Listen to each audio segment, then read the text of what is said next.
All right, guys. So we on the last set of match day one games. Well, that's what I'm gonna call it, match day one, because let's say the first round of matches, because there's each team are gonna play three matches in the group.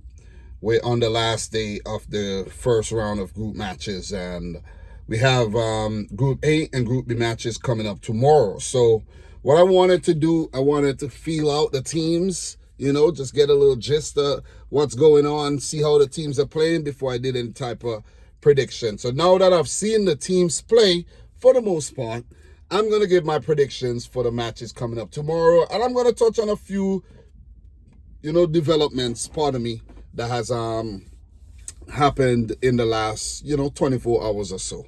So we have Group A. We got Palmeiras, Ahly coming up tomorrow, and Inter Miami versus Porto. In the first matches, Inter and Ahly played to a 0-0 draw, while Palmeiras and Porto also played to a 0-0 draw. So for the matches coming up tomorrow, Palmeiras versus Ahly, I think both teams did play pretty well and maybe deserve more than a point on the opening match. And it's pretty difficult to predict. I think the group is wide open the way it started. Any team can go through. But I think in this match, Palmeiras has the edge here. It's really hard to gauge because Ahly did give, good account for themselves against Inter Miami. But they have to take their chances. Whenever they create their chances, they got to put the ball in the back of the net. They can't be playing around because Palmeiras are going to punish them. But for this game, the youngster Esteval looked pretty bright in that match. And a few other players, but Esteval was a stand-up player. I'm not going to act like I know these players from these clubs oh so well because I don't. You see what I'm saying? But Ahly is practically an Egyptian national team. A lot of the players play for the Egyptian national team, and they're going to be very difficult to beat. But what I've seen from Palmeiras, I'm very impressed, and I think this team could cause some trouble in the tournament. I might be wrong, but I'm going to go for Palmeiras to defeat Ahly 2-1. That'll take them up to 4 points. For the next match, Inter Miami versus Porto. I think Inter Miami in the second half of the game, they look really good. They came into the match. Messi looked dangerous. They had a guy named Pico coming off the bench. He looked pretty dangerous. And I think they held their own. You see what I mean? I was pretty impressed. I was impressed with what I've seen from most of the teams in Group A for the most part. I think Porto could have done a lot better than they did. They kind of look a bit, shaky. But who knows, man? Maybe that's just nerves coming into the tournament, and they're going to actually perform better after, feeling things out in the first game. For this one, I don't think Inter Miami are going to lose the match. I'm going to go for a draw. I'm going to go for a 1-1 draw, a scoring draw. We're going to have goals from Group A in the second round of matches. So after those predictions, Palmeiras are going to be on top with 4 points, putting them in prime position to go through with one match left. That will be against Inter Miami. And Inter Miami and Porto would be on 2 points with Ahly on 1. That's just what I predict. Guys, let me know your prediction down below. We're going to keep it short and sweet and keep it moving. For Group B, we had PSG in Atletico Madrid in a resounding 4-0 victory. Botafogo defeated Seattle Sounders 2-1, even though Seattle Sounders played well in the second half. So the teams in this group are not slouches, and it's going to be interesting to see what happens in match 2, where Seattle Sounders face Atletico Madrid and PSG take on the Brazilian team Botofogo. Let's see, man. So Atleti, they need to bounce back because they're actually one of the favorites to get out of the group, seeing that they're Atletico Madrid and all. They have the quality, but are they going to actually have the cohesiveness in this tournament after coming off of a long season to, impress and pick up the necessary points to go on to the round of 16? I do think they will beat Seattle Sounders, and I think they're going to do it comfortably in a 2-0 affair. So I'm going to go for 2-0 for Atleti for them to bounce back and get the ball rolling in the tournament after that embarrassing loss against Paris Saint-Germain. Well, I don't think it's that embarrassing to lose to PSG these days because these guys are on fire, man. So the next game, PSG versus Botofogo.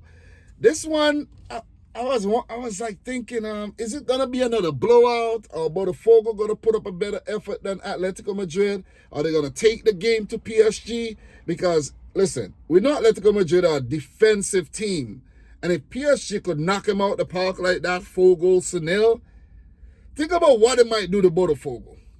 Even though Botafogo might be more of a threat going forward than Atleti, because they handled themselves. This is mosquito season, man. Oh, my God. It's bloodsuckers. Anyways, yeah.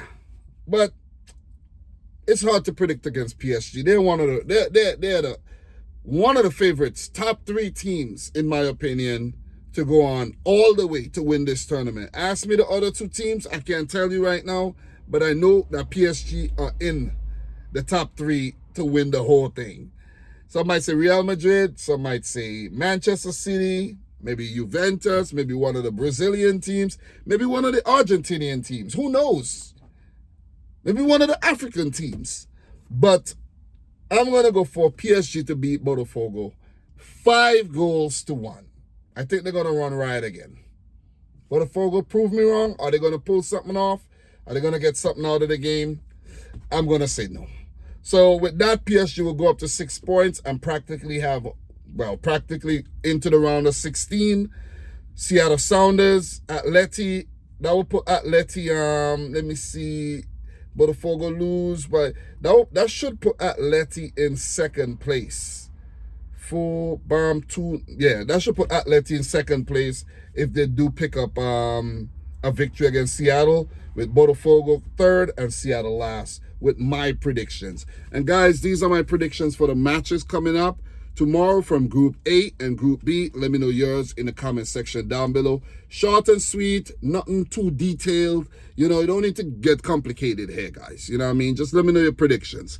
In some news, the first ever 8-second rule enforcement happened between Ulsan and Mamelodi Sundowns, where the Ulsan goalkeeper, the Sundowns goalkeeper, Ronwen Williams, held on to the ball for over 8 seconds, and Ulsan was awarded a corner.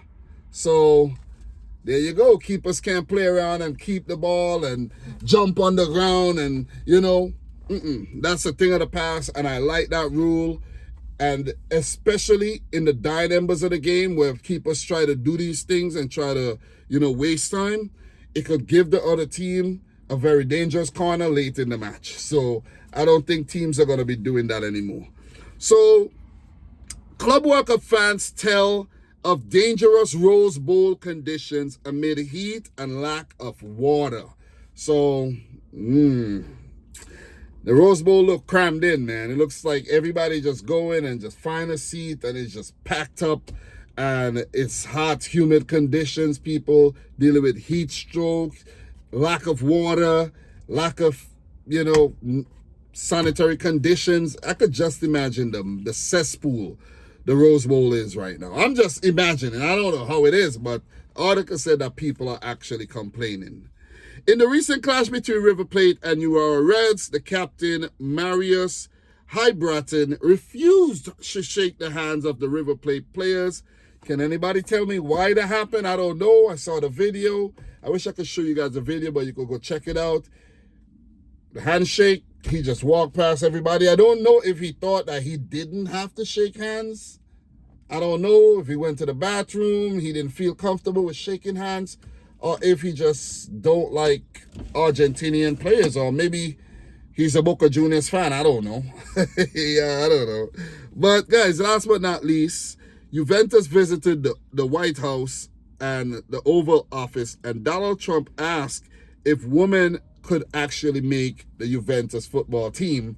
And when asked that, one of the Juventus representatives said, we have a pretty good ladies team, And Trump was like, look at this guy, you know, he's all diplomatic and all. Trump was basically alluding to the fact that he's not allowing transgenders to take part in female sports and vice versa, which I think is the right thing. You see what I'm saying? I'm going to say it. If the Juventus players want to be diplomatic and they don't want to come out and say it, if you're a transgender, you a man turned into a woman, you're not supposed to play in women's sport because you are a man.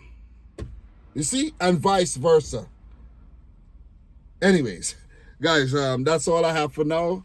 I hope you enjoyed the little segment, Club World Cup predictions for match day 2, Groups A and Group B. So thanks a lot for watching this one. Like the video if you haven't yet done so. Subscribe if you're new. It's hot as hell in this car right now, man. God damn. But until next time, peace out. Rich Squad. We talk soon.